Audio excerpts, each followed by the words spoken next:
दोस्तों, आज की इस वीडियो में हम लोग देखने वाले हैं कि आप अपनी ट्रेन की तत्काल टिकट की बुकिंग को ना अपनी यात्रा के कब और कितने दिन पहले बुक करा सकते हैं। क्योंकि भाई कुछ कंडीशन में जो आपकी तत्काल टिकट की बुकिंग है यात्रा के 2 दिन पहले भी बुक होती है, कुछ कुछ कंडीशन में 4 दिन पहले भी बुक हो जाती है।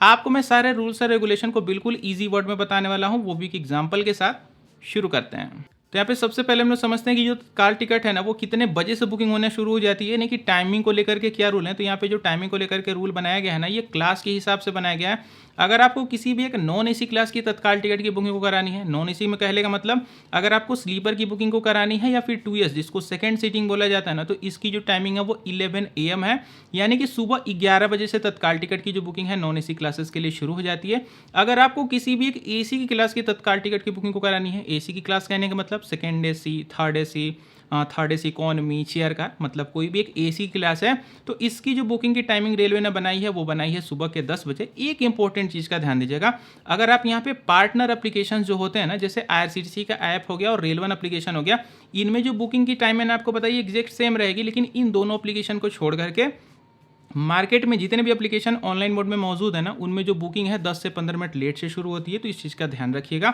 अब हम लोग फाइनली समझते हैं ना कि आखिर आप अपनी तत्काल टिकट की बुकिंग को अपनी यात्रा के कितने दिन पहले बुक करा सकते हैं। तो इसको लेकर के जो रूल है ना भाई, थोड़े लंबे चौड़े हैं, लेकिन आपको परेशान नहीं होना है। मैं आपको एग्जाम्पल भी दूंगा, बिल्कुल अच्छे से आपको समझ में आ जाएगा। तो यहाँ पे आप अपनी ट्रेन की तत्काल टिकट की बुकिंग हो ना ट्रेन के शेड्यूल डिपार्चर टाइमिंग के एक दिन पहले भी करा सकते हैं। अभी आपको ये जो मैंने वर्ड यूज़ किया है ना, ट्रेन का शेड्यूल डिपार्चर टाइमिंग, आपको समझ में नहीं आया होगा। इसको मैं पहले आपको थोड़ा सा आसान करता हूँ, उसके बाद एक एग्जाम्पल भी आपको मैं दे देता हूँ। यहाँ पे ट्रेन का शेड्यूल डिपार्चर टाइमिंग का मतलब ये होता है ना कि ट्रेन अपने पहले स्टेशन से कौन सी डेट का शुरू हुई है, आपको ट्रेन की उस डेट से एक दिन पहले अपनी तत्काल टिकट की बुकिंग को करना होता है। आपकी स्टेशन पे कौन सी डेट को ट्रेन आ रही है ना, उससे कोई मतलब नहीं होता है। ट्रेन कब का शुरू हुई है, उस ट्रेन की जो डेट है ना, उससे एक दिन पहले आपको तत्काल टिकट की बुकिंग को करना होता है। इसको एक एग्जांपल से समझते हैं, आपको बिल्कुल अच्छे से समझ में आ जाएगा। मान लीजिए कि कोई एक ट्रेन है ना जो कि ए से लेके एफ वाले स्टेशन तक जा रही है, और आपको इसी ट्रेन में सी से लेके एफ स्टेशन तक अपनी तत्काल टिकट की बुकिंग को करना है। और आपकी सी वाले स्टेशन पे जो ट्रेन है ना वो 3 जनवरी को आ जा रही है। तो सबसे पहले आपको ये देखना है कि ये ट्रेन शुरू कब का हुई है और कौन से स्टेशन का हुई है। तो ये जो ट्रेन है ए वाले स्टेशन से चल रही है, और मान लीजिए कि ये ट्रेन जो है वो 2 जनवरी का ही स्टार्ट हो चुकी है भाई, क्योंकि ट्रेन 2-3 दिन पहले का भी तो शुरू ही हो सकती है। तो अब आपको ना इस सी वाले स्टेशन से तत्काल टिकट की बुकिंग को करने के लिए आपको सारा कैलकुलेशन ए वाले स्टेशन की डेट को देख करके करना है।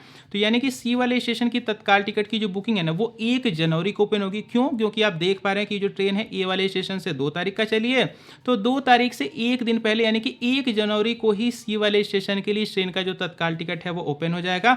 आपकी जो क्लास वाइज टाइमिंग है मैंने आपको थोड़ी देर पहले स्टार्टिंग में बता भी रखी है कि स्लीपर की क्लास के लिए सुबह की 11 बजे और एसी की क्लास के लिए सुबह के 10 बजे। वीडियो कैसे लगी कमेंट जरूर करिएगा। फिलहाल मुझे चलने दीजिए, गुड बाय।